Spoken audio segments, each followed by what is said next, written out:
वचन, सत्य वचन, अमर वचन, जीवित वचन, दिव्य वचन, सत्य वचन, अमर वचन, जीवित वचन।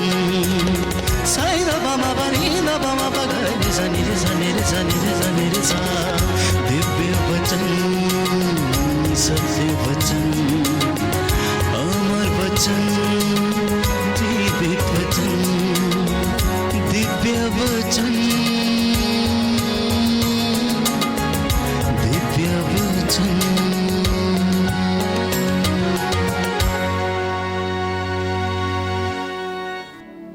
प्रभु की उपस्थिति का अनुभव कीजिए।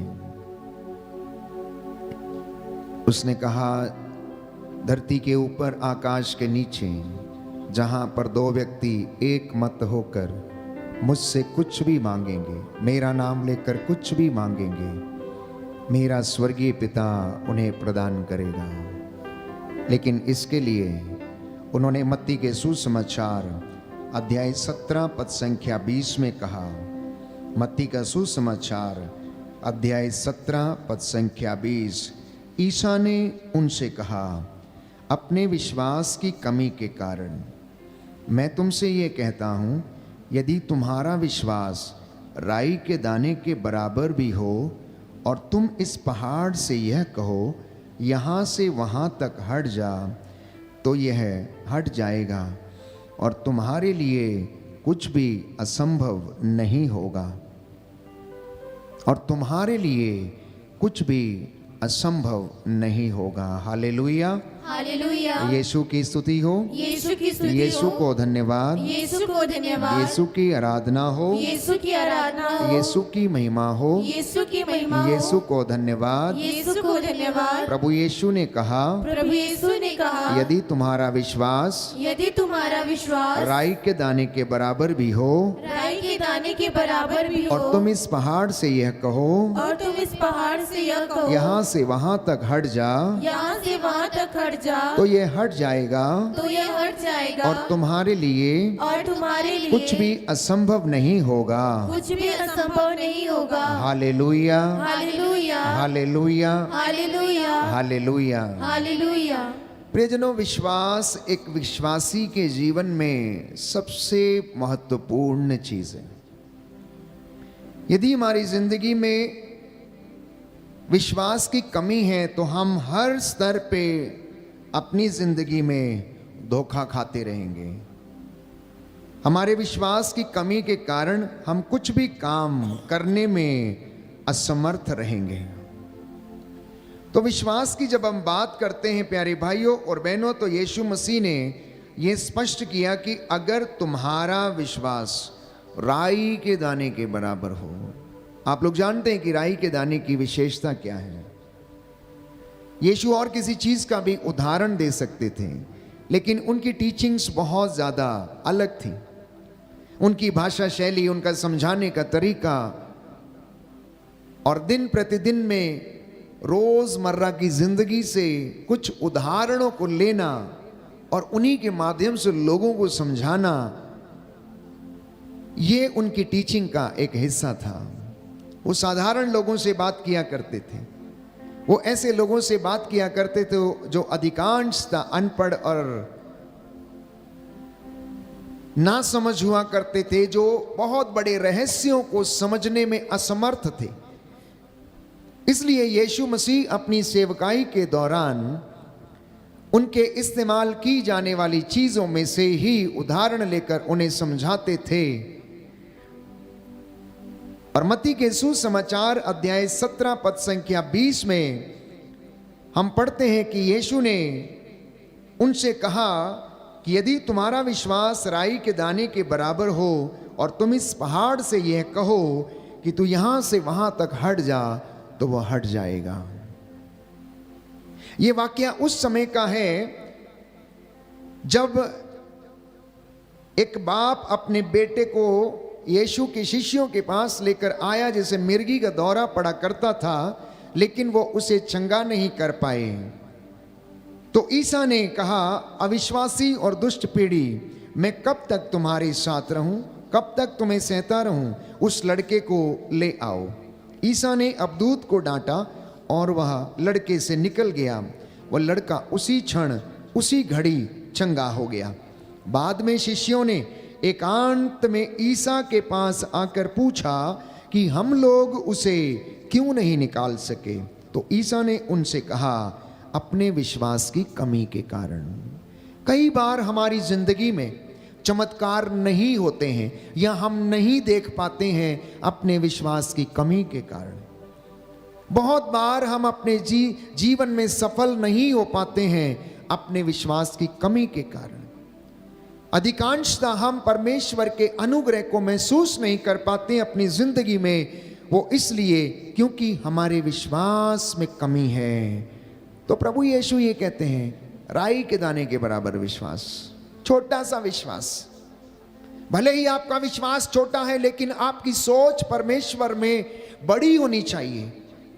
आपको और मुझे परमेश्वर को उतना बड़ा देखने की आवश्यकता है जितना वो बड़ा है।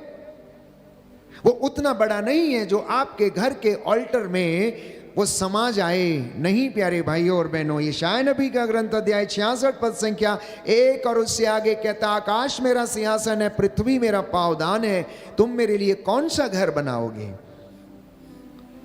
तो आपके विश्वास में कमी अवश्य हो सकती है, लेकिन अगर आपकी सोच में कमी है तो सब कुछ में कमी है।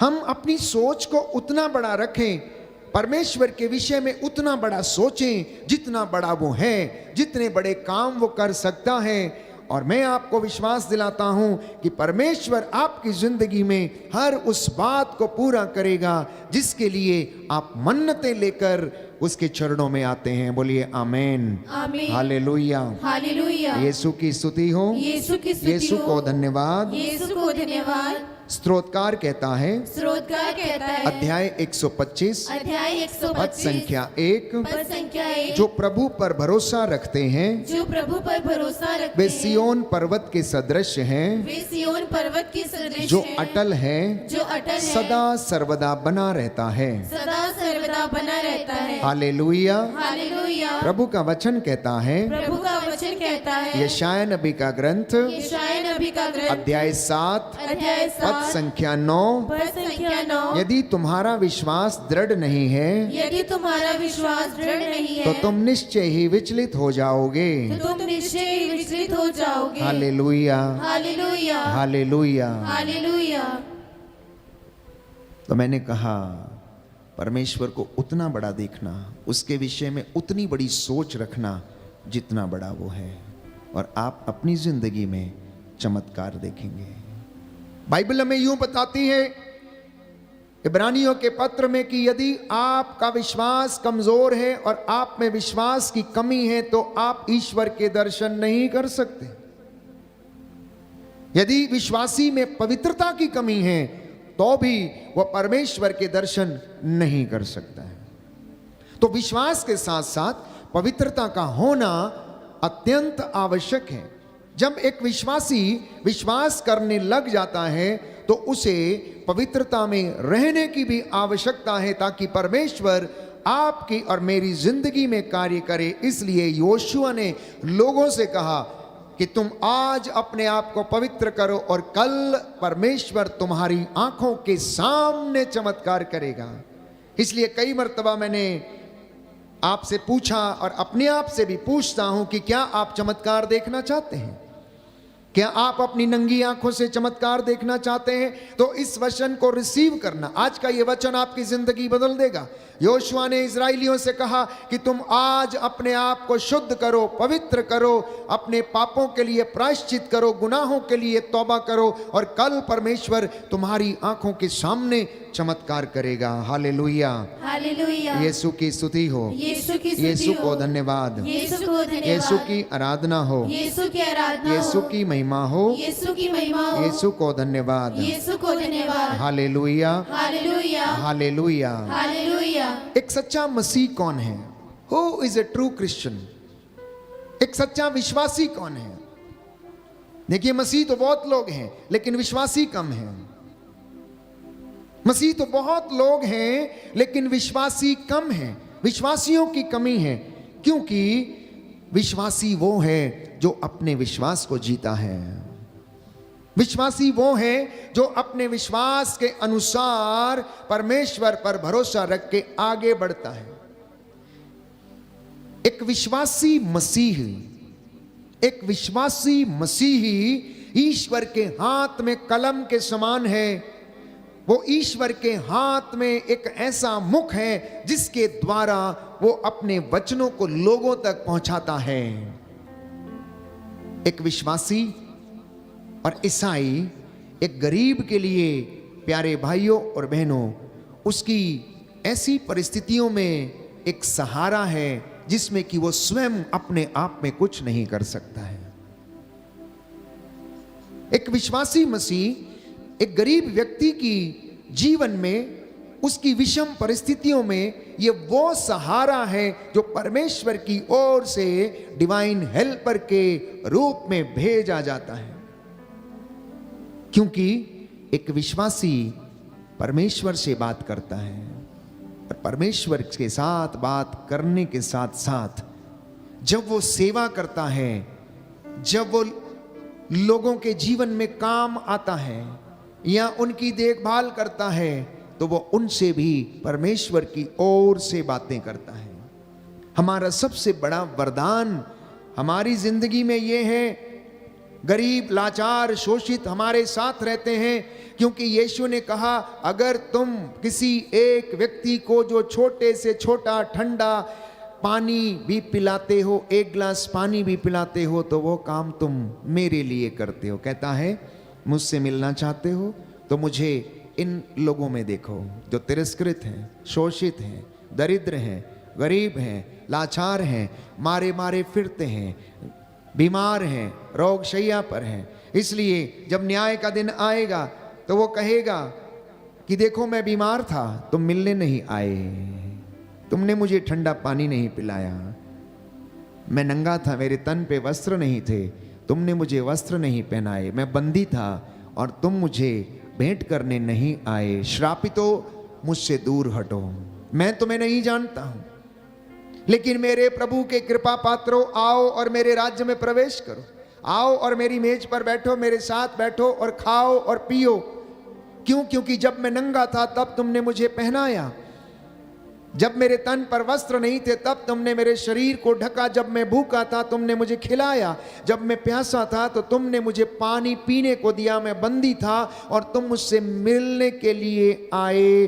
और वे लोग पूछेंगे कब हमने आपको नंगा देखा तो पहनाया, कब भूखा देखा तो खिलाया, कब प्यासा देखा तो पिलाया, कब बंदी देखा तो आपसे भेंट करने के लिए आए। तो वो कहेगा जो कुछ तुमने मेरे इन छोटे से छोटे भाइयों में से किसी एक के लिए किया वो तुमने मेरे लिए किया। और ये कार्य जब तक किसी व्यक्ति के जीवन में विश्वास ना हो, जब तक कि वो प्रभु के विषय में अपनी संपूर्ण विश्वास प्रकट ना करता हो, तब तक वह ये व्यक्ति वो काम नहीं कर सकता। इसलिए प्यारे भाइयों और बहनों, एक विश्वासी, एक मसीह व्यक्ति कल के लिए नहीं जीता है, वो आज के लिए जीता है। क्योंकि यीशु मसीह ने स्वयं कहा आज की मुसीबत आज के लिए काफ़ी है, कल की चिंता मत करो। आज तुम ये देखो कि तुमने कितने लोगों का उद्धार किया, कितने लोगों की सेवा की, तुमने आज अपने परमेश्वर के लिए कौन सा काम किया, कितना त्याग किया, ये आज की शिक्षा है।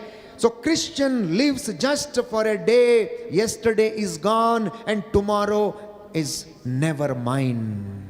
एक विश्वासी, मसीही व्यक्ति जो आशावादी व्यक्ति हैं, उनके जीवन में कभी निराशा हो नहीं सकती, क्योंकि परमेश्वर का वचन बार बार यीशु ने कहा कल की चिंता मत करो, मैं तुम्हारे साथ हूं, ढारस रखो, भरोसा करो, मुझ में विश्वास करो, पिता ईश्वर में विश्वास करो। तो ये बातें संभव हैं केवल और केवल विश्वास के कारण। मैंने कहा बहुत सारे व्यक्ति इस दुनिया में अपने आप को मसीह कहते हैं, लेकिन सब के सब विश्वासी नहीं है, सब के सब विश्वासी नहीं है। विश्वासी बनने के लिए बहुत सारी तपस्या करने की आवश्यकता है, त्याग भरा जीवन व्यतीत करने की आवश्यकता है, अपनी जीभ को नियंत्रण में रखने की आवश्यकता है, अपने शरीर, अपनी आत्मा, अपने हृदय, अपनी आंखों को पवित्रता में रखने की आवश्यकता है।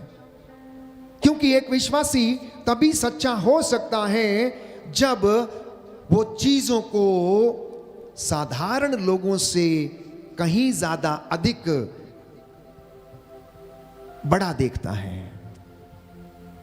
A believer sees what a simple person cannot see. एक विश्वासी उन चीजों को देख सकता है जो कि साधारण व्यक्ति नहीं देख सकता है, जो कि साधारण व्यक्ति विश्वास नहीं कर सकता है। क्योंकि बाइबल कहती, संत पौलुस लिखता है, विश्वास उन बातों की प्रतीक्षा है जिनको हम नहीं देखते, लेकिन जिसके विषय में हमारी दृढ़ धारणा है कि वो है। अगर आप चाहते हैं कि हमारे जीवन में ऐसा हो जाए तो आपको विश्वास करना होगा उन चीजों के विषय में जो चीजें आप लोग नहीं देखते हैं। और मार्कुस के सुसमाचार में अध्याय 11 पद संख्या 24 में यीशु ने कहा कि जो कुछ तुमने प्रार्थना में मांगा है विश्वास करो कि वो तुम्हें मिल गया है और वो तुम्हें दे दिया जाएगा। आप प्रार्थना करते हैं, रोज मेरे साथ आराधना करते हैं, रोज आप वचन सुनते हैं, रोज प्रभु के सामने अपने निवेदन प्रस्तुत करते हैं, लेकिन कितने लोग हैं ये विश्वास करते हैं कि हमने जो मांगा है प्रभु, हम विश्वास करते कि वो हमें मिल गया है। हमारा विश्वास तो है लेकिन राई के दाने के जैसा नहीं है। मैंने कहा और यीशु ने कहा, अगर तेरा विश्वास राई के दाने के बराबर है, राई का दाना दुनिया का सबसे छोटा दाना मैं समझता हूं, उसमें से पौधा निकलता है, अंकुर फूटता है, पौधा बनता है, बड़ा हो जाता है, चिड़ियां आकर उस पे बसेरा करती हैं। प्यारे भाइयों और बहनों, जानते हैं आप लोग इसकी खासियत क्या है? वो एक ठोस और एक मजबूत बीज है। उस छोटे से बीज के अंदर एक नया जीवन छिपा हुआ है जो एक अंकुर के रूप में फूटता और एक पौधे के रूप में अपना, प्यारे भाइयों और बहनों, बढ़ता है और उसमें चिड़ियां आकर बसेरा करती हैं। राई के एक एक दाने को मिलाकर उसको यदि 1 किलो या 10 किलो बना दिया जाए और उसको मिल में डाल दिया जाए और उसको पेरा जाए तो उसमें से वो तेल निकलता है। एक छोटा सा दाना भी यदि आप प्रेस करेंगे तो उसमें से एसेंस, जो तेल है, वो निकलता है। ऐसा विश्वास की अपेक्षा परमेश्वर का वचन आज हमसे करता है। अपने आप से पूछ के देखिए, क्या मैं सच्चा मसीह हूं? क्या मैं सच्चा विश्वासी हूं? यदि मैं सच्चा विश्वासी हूं तो मुझ में और दूसरे लोगों में फर्क क्या है? यदि मैं सच्चा मसीह हूं तो मुझ में और अन्य लोगों में फर्क क्या है? यदि मैं सच्चा मसीह हूं तो मेरी अपनी जुबान पर नियंत्रण रहना अनिवार्य है, पवित्रता में चलना अनिवार्य है, विश्वासी बनना अनिवार्य है, आत्मत्याग करना मेरे लिए अनिवार्य है, घर में लड़ाई झगड़ों को, मन मुटावों को दूर करना अनिवार्य है, एक दूसरे को क्षमा करना अनिवार्य है। कुछ बातें हमारी जिंदगी में हैं और हम उन्हें भूल नहीं पाते हैं। बाइबल कहती है, यशायाह नबी के ग्रंथ में, एक पिछली बातों को हमें भुलाना होगा। यदि आप सचमुच सच्चे विश्वासी हैं, यदि आप सचमुच सच्चे मसीह हैं, तो आपको एक विश्वासी और मसीह के जैसे आचरण करना होगा और आपकी जिंदगी में चमत्कार होंगे। आप जो भी अभिलाषा करेंगे वो परमेश्वर आपके जीवन में पूरा करेगा।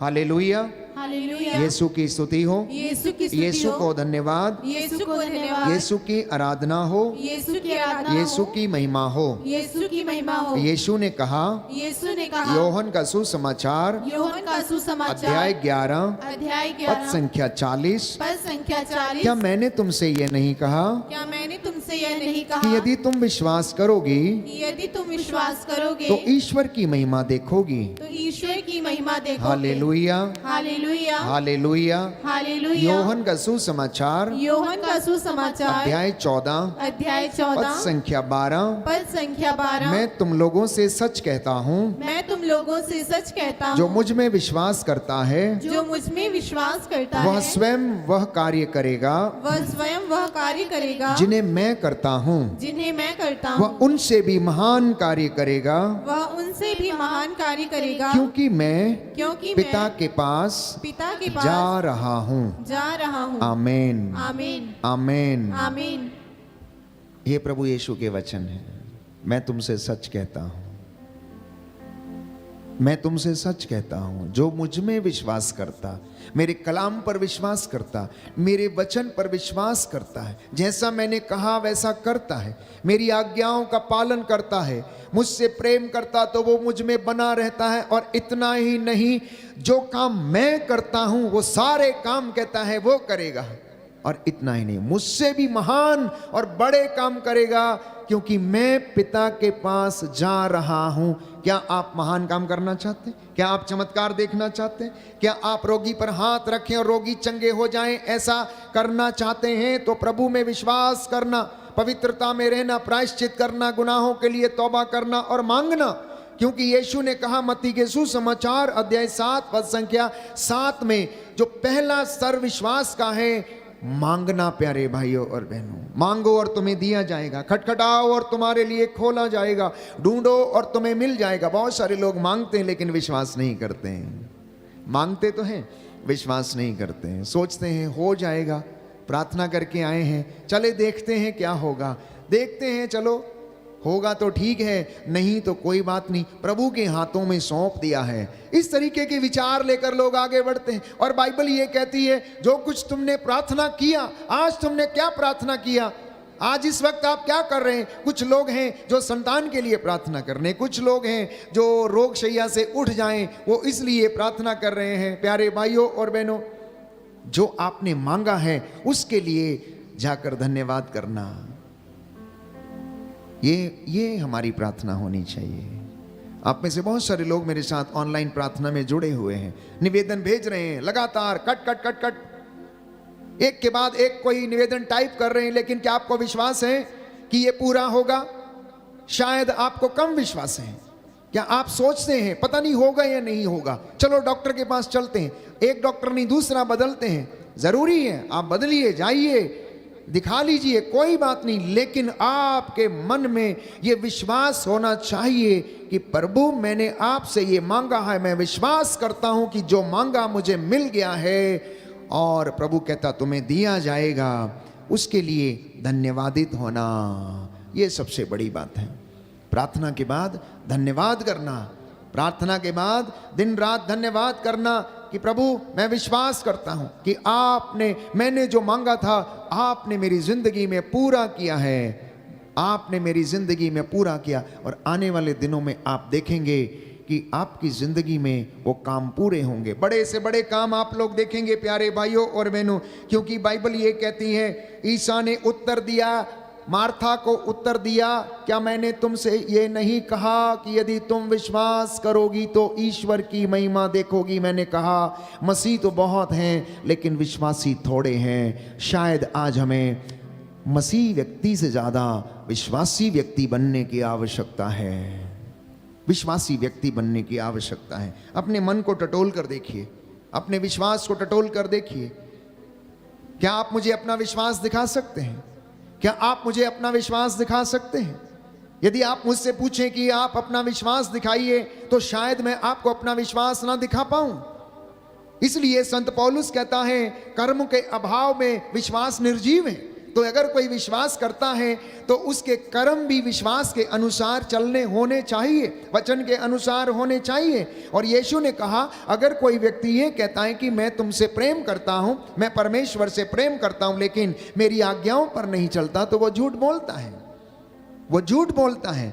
क्योंकि विश्वास करना, ईश्वर से प्रेम करना और उनको अपने जीवन में कार्यान्वित भी करना, ये एक मसीही जीवन के सबसे महत्वपूर्ण बात है। आज जब हम विश्वास के विषय में चर्चा कर रहे हैं तो प्यारे भाइयों और बहनों, विश्वास उन बातों की प्रतीक्षा है जिन्हें हम नहीं देखते हैं, लेकिन हम विश्वास करते हैं कि वो हमारे लिए रखी हैं, हमारे लिए रखी हैं, ऐसा होगा।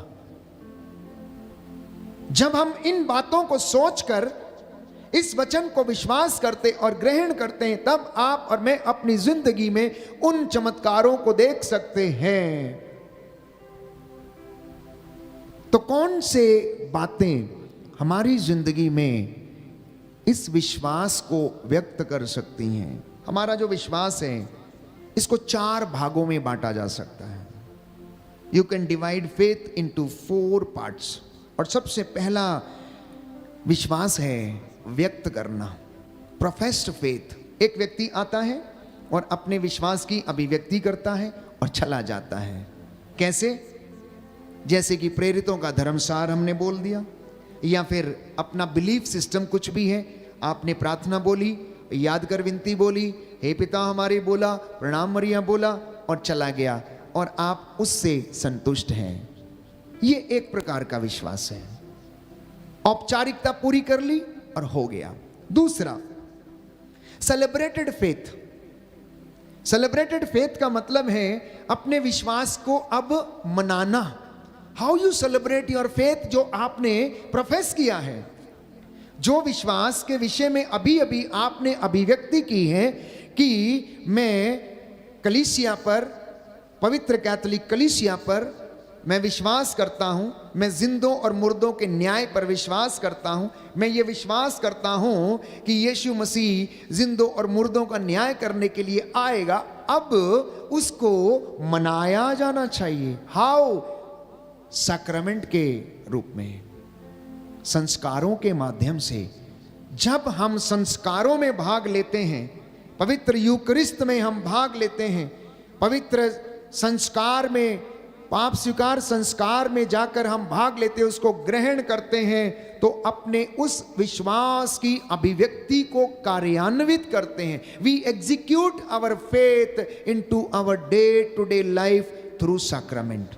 मतलब हम उस विश्वास को अपने रोजमर्रा के दिन प्रतिदिन के कामों में उसको क्या करते हैं? एग्जीक्यूट करते हैं, कार्यान्वित करते हैं। तीसरे तरीके का जो विश्वास है वो है जीवन यापन करने वाला विश्वास, लिविंग फेथ।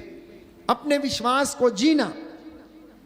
आपने वचन सुना, यहां से आप बाहर निकले, आपको कोई ऐसा जरूरतमंद व्यक्ति दिख गया जिसकी आपको जरूरत है, आपने अपनी उस प्रार्थना को, अपने उस वचन को उस व्यक्ति की सेवा करके कार्यान्वित किया, और आपका विश्वास वहां खरा उतरा, वहां पूरा होता है। लेकिन यदि आप यहां पर प्रार्थना करके गए, वचन सुन के गए, और बाहर कोई आपकी राह देख रहा है, आपकी जरूरत है किसी को, और आप उसे नजरअंदाज करके चले गए, तो ऐसा फेथ प्यारे भाइयों और बहनों, ये विश्वास जीवन यापन करने वाला विश्वास नहीं। इसलिए संत पौलुस कहता है कि कर्म के अभाव में वो विश्वास जो है अधूरा है। और चौथे तरीके का जो विश्वास है वो है प्यारे भाइयों और बहनों प्रार्थना वाला विश्वास। प्रार्थना करना, मेडिटेशन करना, प्रभु के सामने बैठना, अंतर्ध्यान हो जाना, और आप अपने विश्वास को प्रकट करते हैं कि नहीं, मैं आज 1 घंटा प्रभु के सामने साइलेंस में बिताऊंगा, पाक सैक्रमेंट के सामने 1 घंटा मैं बैठूंगा, मैं मनन चिंतन करूंगा। ये 4 तरीके का विश्वास प्यारे भाइयों और बहनों, जिसको हम 4 हिस्सों में बांट सकते हैं। अब इसको कार्यान्वित करने के लिए सबसे पहला वचन मत्ती का सुसमाचार अध्याय 7 पद संख्या 7 में मैंने आपके लिए पढ़ा, मांगो और मिलेगा, खटखटाओ और खोला जाएगा, ढूंढो और तुम्हें मिल जाएगा। अब इसका एक उदाहरण बाइबल में हमें मिलता है। हमें एक उदाहरण हमें बाइबल में मिलता है कि प्रभु एक दृष्टांत सुनाते हैं। एक स्त्री एक राजा के पास जाती है, रोज जाती है, मुझे मेरे मुद्दई के खिलाफ क्या करो, न्याय दिलाओ, मुझे मेरे मुद्दई के खिलाफ क्या करो, न्याय दिलाओ। 1 दिन नहीं, 2 दिन नहीं, 3 दिन नहीं, 4 दिन नहीं, लगातार जाती है, बार बार जाती है, रोज जाती है। और एक दिन वो राजा परेशान हो जाता है और वो कहने लगता है, ना तो मैं ईश्वर से डरता हूं और ना मैं किसी से डरता हूं, ये औरत मेरे नाक में दम किए पड़ी है, ये औरत मेरे नाक में दम किए पड़ी है, इसलिए इसे न्याय दिला देना चाहिए। और उसे वो न्याय दिलाता है। तो जब आप प्रार्थना करने के लिए आते हैं तो पहला वचन जो हमें याद रखना है वो है continuously praying and thanking God. लगातार नित्य प्रतिदिन आप जब मांगते हैं तो विश्वास करना कि मिल गया और उसके लिए धन्यवादित भी होते जाना और बार बार मांगना मांगना मांगना और उसके लिए धन्यवाद देना, विश्वास करके कि जो मांगा है आपने वो आपको मिल गया है। तो faith and prayer in action, एक विश्वासी की जिंदगी में ये दो बातों का होना जरूरी है। मैंने कहा हमारा विश्वास 4 भागों में बांटा जा सकता है। पहला भाग जो है अपने विश्वास की अभिव्यक्ति करना, इंग्लिश में उसे कहते हैं प्रोफेस्ड फेथ। दूसरा भाग अपने विश्वास को मनाना, जिसे हम कहते हैं सेलिब्रेटिंग फेथ। तीसरी बात मैंने कही अपने जीवन में उसे कार्यान्वित करना या जीना, जिसे हम कहते हैं लिव्ड फेथ। और चौथा मैंने कहा प्रार्थना के माध्यम से अपने विश्वास की अभिव्यक्ति करना। और इन सब को पूरा करने के लिए पहला वचन है मत्ती का सुसमाचार अध्याय 7 पद संख्या 7, और दूसरा वचन है मार्कुस का सुसमाचार अध्याय 11 पद संख्या 24। यीशु ने कहा कि जो कुछ तुमने प्रार्थना में मांगा विश्वास करो कि तुम्हें मिल गया और तुम्हें दे दिया जाएगा। आज आपने जो मांगा है विश्वास करना कि आपको मिल गया है और घर जाके उसके लिए धन्यवाद करना। कल आपकी जिंदगी में वो पूरा होगा, समय आने पर वो आपको मिल जाएगा, दे दिया जाएगा। तो इसलिए हमारे कार्यों में हमारी दयालुता के दर्शन मिलते हैं। People can see our kindness only in our works, not in our body. वो हमको देखकर नहीं बता सकते कि ये व्यक्ति बहुत ज्यादा दयालु है, नहीं। जब आप उस काम को करते हैं आपके कामों में आपकी दयालुता की झलक मिलती है।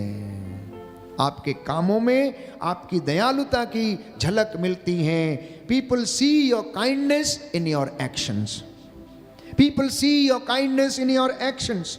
और कलीसिया का मिशन काम है सेवा करना, चंगाई लोगों को चंगा करना। यह कलीसिया की सेवा का काम है, क्योंकि परमेश्वर के पुत्र ईसा मसीह का, ईसा नाजरी की यही सेवकाई थी।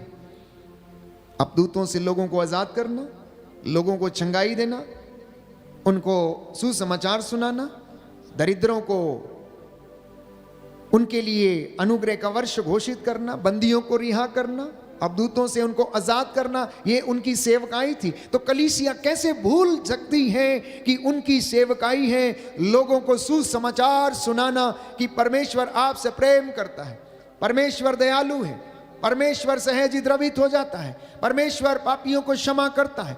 वो जितने भी शोषित लोग हैं उन्हें गले से लगाता, वो ढारस बंधाता है, मेरी प्रजा मेरे पास लौटो और मैं तुम्हारे पास लौटूंगा। ये बातें कलीसिया कैसे भूल सकती है, जबकि उसकी सेवकाई का हिस्सा जो है वो सेवा है, चंगाई है, प्रार्थना है। प्यारे भाइयों और बहनों, अगर एक विश्वासी अपनी इन बातों को भूल जाता है तो उसके विश्वास में कहीं ना कहीं पर कमी है। तो कलीसिया ईश्वर का परिवार है। इसलिए संत पौलुस कहता है आप लोग क्या हैं, ईश्वर की खेती हैं, हम लोग उसके सहयोगी हैं और आप ईश्वर की खेती हैं जिसके ऊपर वो अपना कार्य करता है और अपने भवन का निर्माण करता है। बोलिए आमीन, हालेलुया, यीशु की स्तुति हो, यीशु को धन्यवाद, यीशु की आराधना हो, यीशु की महिमा हो, यीशु को धन्यवाद, हालेलुया, हालेलुया। प्रभु का वचन कहता है, रोमियो का पत्र अध्याय 4 पद संख्या 16, सब कुछ विश्वास पर और इसलिए कृपा पर निर्भर रहता है। वह प्रतिज्ञा न केवल उन लोगों पर जो संहिता का पालन करते हैं, बल्कि समस्त वंश पर लागू होती हैं, उन सबों पर जो इब्राहिम की तरह विश्वास करते हैं। आमीन, हालेलुया, हालेलुया। तो संत पौलुस लिखता है रोमियो के पत्र अध्याय 4 पद संख्या 16 में कि सब कुछ विश्वास पर और इसलिए कृपा पर भी निर्भर है।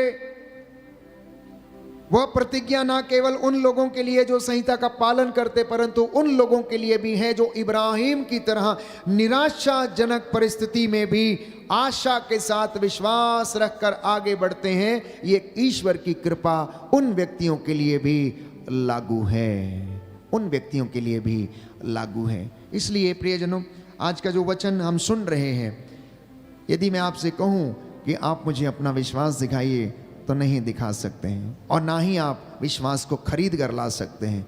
आप दुकानदार के पास जाकर ये नहीं कह सकते भैया मुझे 5 किलो विश्वास दे दो, भैया मुझे 10 किलो विश्वास दे दो। अगर ऐसा होता तो सब लोग खरीद कर लाते और अपनी अपनी इच्छा के अनुसार कुछ भी कर सकते थे। विश्वास को मजबूत करने के लिए, दृढ़ करने के लिए सबसे पहले ईश्वर से जुड़ने की आवश्यकता है। और जुड़ेंगे कैसे? जब आप उसकी हुजूरी में आते हैं, उसकी उपस्थिति में आते हैं, उससे बातें करने शुरू करते हैं, प्रार्थना करना शुरू करते हैं, तो आप उससे जुड़ने लगते हैं। विश्वास में मजबूत और दृढ़ बनना प्यारे भाइयों और बहनों।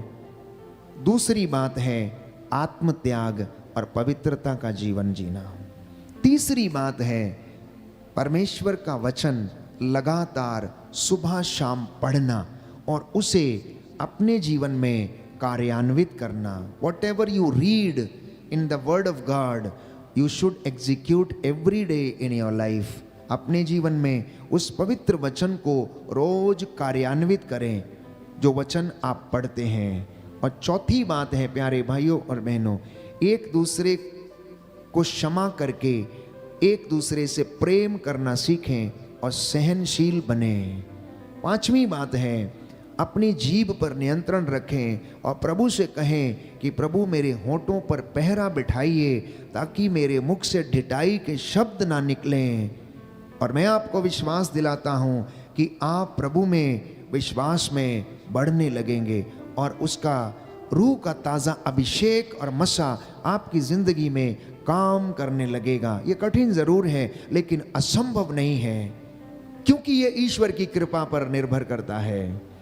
और परमेश्वर का वचन ये क्या कहता है कि क्या मेरे लिए कोई बात असंभव है? क्या मेरे लिए कोई बात असंभव है? क्या मैंने चट्टान में से पानी नहीं निकाला? क्या मैंने लाजर को कब्र में से बाहर नहीं निकाला? क्या मैंने आसमान से मन्ना नहीं गिराया और तुम्हारे पेट की भूख नहीं मिटाई? क्या मैंने नील नदी का पानी खून में तब्दील नहीं कर दिया? क्या मैंने लाल समुद्र को 2 भागों में नहीं बांट दिया? क्या मेरे लिए कुछ बात असंभव है? कहता सब कुछ मेरा है, नदियां, पर्वत, पहाड़ सब कुछ मेरे हैं। तुम्हारे लिए जो बातें असंभव हैं वो मेरे लिए संभव है। लूकस का सुसमाचार अध्याय 18 पद संख्या 27 में स्पष्ट रूप से परमेश्वर का वचन प्रभु यीशु ने कहा जो बातें मनुष्यों के लिए असंभव हैं वो मेरे लिए संभव हैं, मैं कुछ भी कर सकता हूं। और लूकस 1 पद संख्या 37 में लिखा हुआ है कि ईश्वर के लिए सब कुछ संभव है, ईश्वर के लिए सब कुछ संभव है। इसलिए आज इस वचन के माध्यम से आपके परिवार में आशीष आए, जीवन में चंगाई आए, और जो रोगी हैं प्यारे भाइयों और बहनों वो विश्वास करें, जो निसंतान हैं विश्वास करें, जो असफल होते हैं वो विश्वास के साथ प्रभु के सामने गिड़गिड़ाकर उस आदि अनंत अल्फा ओमेगा सदा एक रूप बने रहने वाले परमेश्वर से अपनी क्षमा की याचना करते हुए प्रार्थना करें। क्योंकि बाइबल ये कहती है, इब्रानियों के पत्र अध्याय 13 पद संख्या 6 में संत पौलुस कहता है प्रभु मेरी सहायता करता है। पद संख्या 5 में कहता है मैं तुम्हें कभी नहीं छोड़ूंगा। और अध्याय 12 पद संख्या 29 में बाइबल हमें बताती है क्योंकि हमारा ईश्वर भस्म कर देने वाली आग है, हमारा ईश्वर भस्म कर देने वाली आग है।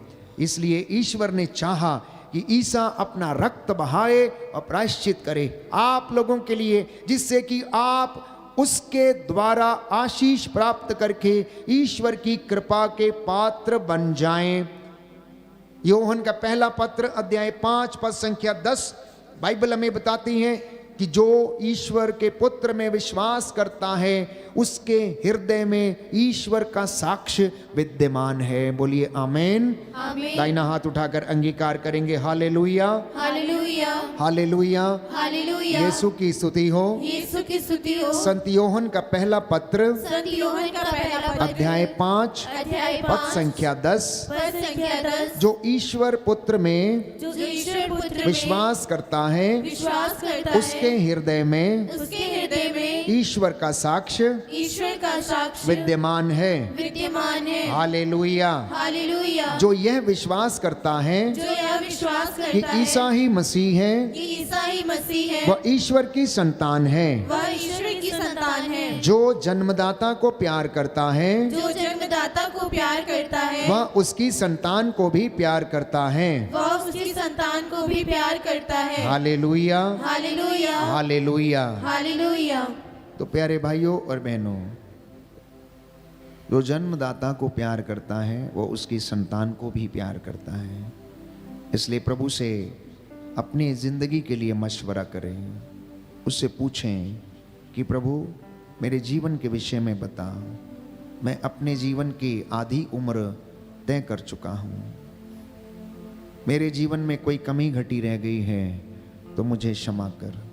मेरे परिवार की हालात प्रभु आप जानते हैं, मेरी ज़िंदगी के हालात प्रभु आप जानते हैं। मैं दर दर भटकता रहता हूँ, कभी कभी दूर चला जाता हूँ, मन में शांति नहीं रहती है, मैं बीमार रहता हूँ। प्रभु मुझ पर दया कर, मेरे पड़ोसियों पर दया कर, मुझे प्रेम करना सिखा, क्षमा करना सिखा, एक दूसरे को सहन करना और आदर करना सिखा। हे प्रभु मुझे पाप में ना पड़ने दें। प्रियजनों, अविश्वास सबसे बड़ा पाप है। इसका अर्थ है कि यीशु के दिए गए बलिदान पर विश्वास नहीं कर पाना। जो व्यक्ति अविश्वास करता है वचन को पढ़ने और सुनने के बाद, बाइबल कहती है श्रापित है वो व्यक्ति जो संहिता के वचनों पर विश्वास नहीं करता। यीशु मसीह के द्वारा जो मुक्ति और उद्धार आया है उसमें विश्वास नहीं करना, ये हमारी जिंदगी में एक बहुत बड़ा पाप का कारण हो सकता है कि हम उस पर विश्वास करने में असमर्थ हैं। आइए हम प्रार्थना करें। इस वक्त प्रभु हमें आशीष दे, हमें चंगा करे, हमारे हाथ पैरों में बल दे। हमारे जितने भी काम हैं जो नहीं बनते, हम कभी असफल रहते हैं, प्रभु जब हम कमज़ोर हैं, जब हम दुर्बल हैं, तब हम बलवान हैं, क्योंकि तू हमारी सहायता करता है। विश्वास करें कि यीशु ने आपका और मेरा उद्धार किया है। विश्वास करना और अपने जीवन को समर्पित करना।